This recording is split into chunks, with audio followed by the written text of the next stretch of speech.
हरे कृष्णा। आप सभी का हमारे YouTube चैनल पर हार्दिक स्वागत है। आज की इस वीडियो में आप रिस्पान करेंगे कार्तिक मास महात्म्य के अध्याय 20 का। साथ ही आप सुनेंगे भगवान कृष्ण और राधा रानी की बहुत सुंदर कहानी। इससे पहले की वीडियो को बहुत सारा प्यार देने के लिए और बहुत सारे कमेंट्स करने के लिए आप सबका हार्दिक आभार। मैंने आप सभी के कमेंट्स पढ़े थे, लेकिन समय का अभाव होने के कारण मैं सभी के उत्तर नहीं दे पाती हूँ, मुझे क्षमा कीजिएगा। इससे पहले के अध्याय में श्री सूत जी महाराज ऋषि मुनियों को पिशाच और पिशाचिनी की कथा सुना रहे थे। आगे की कथा सुनाते हुए सूत जी कहने लगे कि हे ऋषियों, इस प्रकार वह राक्षस और पिशाचिनी दोनों घूमते फिरते नर्मदा नदी के तट पर एक वट वृक्ष के नीचे आकर ठहर गए। उस वट वृक्ष पर एक गुरु निंदक ब्रह्म राक्षस रहा करता था। उन दोनों को देखकर वह ब्रह्म राक्षस कहने लगा कि अरे, तुम लोग कौन हो और किस पाप के कारण इस दशा को प्राप्त हुए हो? तब राक्षस रूपधारी राजा ने अपना और पिशाचिनी का संपूर्ण वृतांत सुनाकर कहा कि अब आप भी अपना वृतांत सुनाइए। ब्रह्म राक्षस ने अपना वृतांत सुनाते हुए कहा कि हे मित्र, बहुत समय पहले मैं मगध देश में प्रवीण सोमदत्त नाम वाला ब्राह्मण था। मैंने अपने को बड़ा भारी विद्वान और महान मानकर अभिमानवश गुरु का अपमान किया था। उसी पाप के कारण मैं इस योनि को प्राप्त हुआ हूँ। इस जन्म में भूख से पीड़ित होकर मैंने अनेकों ब्राह्मण खा डाले। अपने गुरु का अपमान करने से निश्चय ही ब्रह्म राक्षस की योनि प्राप्त होती है। ये बात मैंने अब भलीभांति जान ली है। ये सुनकर कलमाश पाद ने पूछा कि हे मित्र, गुरु की कोटि में कौन कौन आते हैं, कृपया मुझे बतलाइए।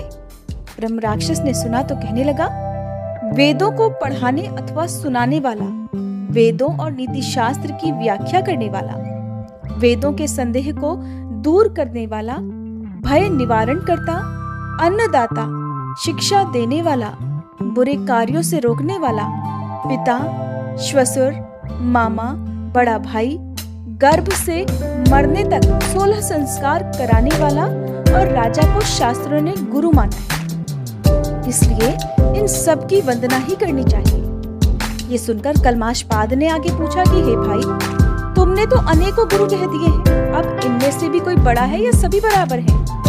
ब्रह्म राक्षस ने कहा, हे मित्र, यद्यपि हम राक्षस हैं और साथ ही भूख प्यास से दुखी भी हैं, परंतु क्योंकि गुरु महिमा के वर्णन से भी कल्याण होता है, इसलिए मैं इसका अवश्य ही वर्णन करूंगा। सुनो, सब गुरु बराबर हैं, फिर भी इस संबंध में शास्त्रों का कथन सुनो। वेद और मंत्रों का उपदेश करने वाला, धर्म शास्त्रों और पुराणों के व्याख्याता और उपदेशकर्ता ये विशेष गुरु माने गए हैं।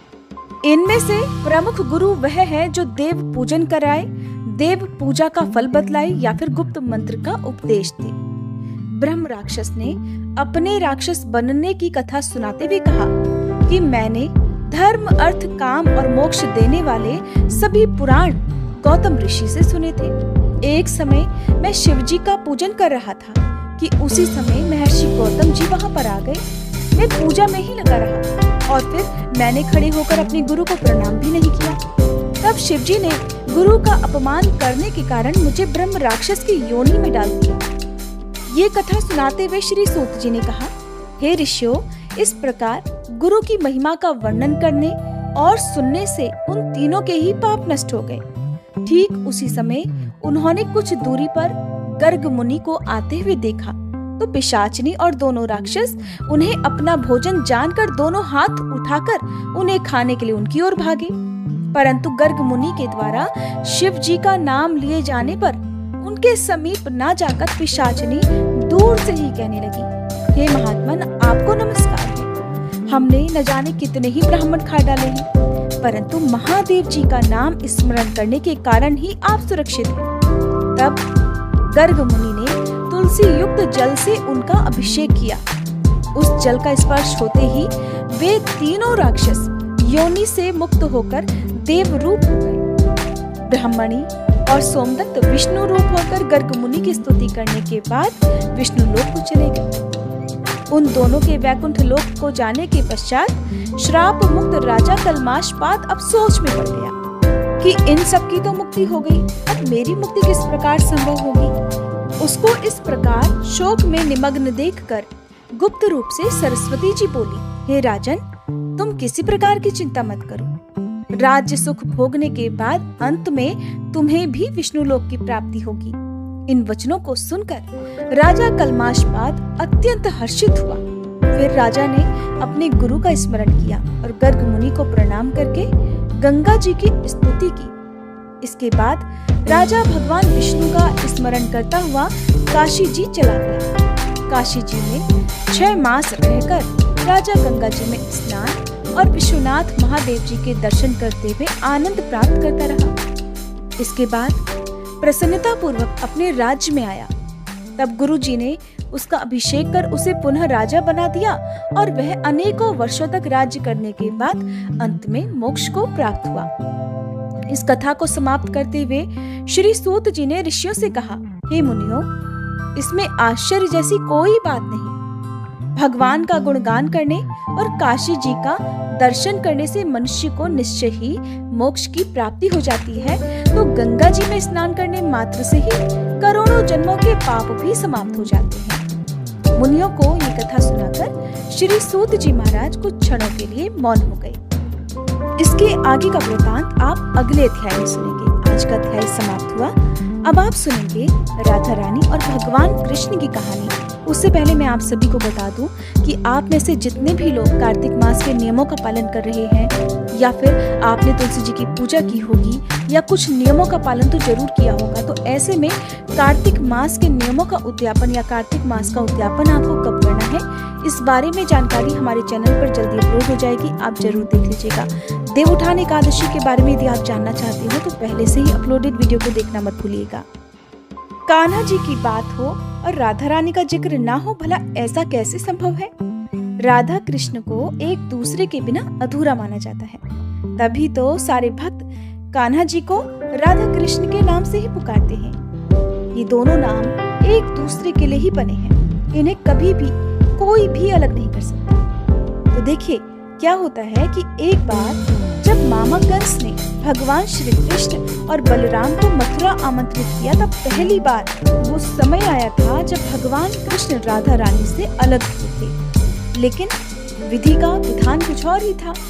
राधा रानी एक बार फिर से श्री कृष्ण से मिली। राधा रानी श्री कृष्ण की नगरी द्वारिका में जा पहुंची। जब कान्हा जी ने राधा रानी को देखा तो बहुत प्रसन्न हुए। दोनों एक दूसरे से बोल तो नहीं रहे थे, लेकिन संकेतों की भाषा से एक दूसरे से बहुत देर तक बात करते रहे। शास्त्रों में वर्णित है कि राधा जी को कान्हा जी की नगरी द्वारिका में कोई नहीं पहचानता था। राधा रानी के अनुरोध करने पर श्री कृष्ण ने उन्हें महल में एक देविका के रूप में नियुक्त कर लिया। राधा जी दिन भर महल में रहती और महल से जुड़े हुए कार्यभार देखती रहती। अवसर मिलते ही वो कान्हा जी के दर्शन भी कर लिया करती। कान्हा जी तो अपने दायित्व निभाने में व्यस्त थे, लेकिन जब सांसारिक जीवन से राधा रानी के विदाई की बेला समीप आई तो कान्हा जी से दूर जाने पर वो मजबूर हो गई। इसलिए एक शाम वह महल से बिना किसी को बताए चुपचाप निकल गई और न जाने किस ओर चल पड़ी। उन्हें नहीं पता था कि वो कहाँ जा रही है। कान्हा जी को तो उन्होंने कुछ नहीं बताया, लेकिन वो सब कुछ जानते थे। धीरे धीरे समय बीता। उधर राधा रानी बिल्कुल अकेली हुई। अब उन्हें भगवान श्री कृष्ण की आवश्यकता पड़ी। वो किसी भी तरह एक बार, बस आखिरी बार कान्हा जी के दर्शन करना चाहती थी। उनकी ये इच्छा जानते ही भगवान श्री कृष्ण उनके सामने आ गए। भगवान कृष्ण को अपने सामने देखकर राधा रानी बहुत प्रसन्न हो गई, परंतु अब वह समय निकट था जब राधा रानी अपने प्राण त्याग कर दुनिया को अलविदा कहना चाहती थी। कान्हा जी ने राधा रानी से कहा कि वो उनसे कुछ मांगे, लेकिन राधा जी ने मना कर दिया। कान्हा जी के दोबारा अनुरोध करने पर राधा रानी ने कहा कि वो आखिरी बार उन्हें बांसुरी बजाते हुए देखना चाहती हैं। बस कान्हा जी ने राधा रानी की ये आखिरी जिद पूरी करने का सोच लिया। कान्हा जी ने कमर में खोसी हुई बांसुरी निकाली और बहुत ही सुरीली धुन बजाने लगे।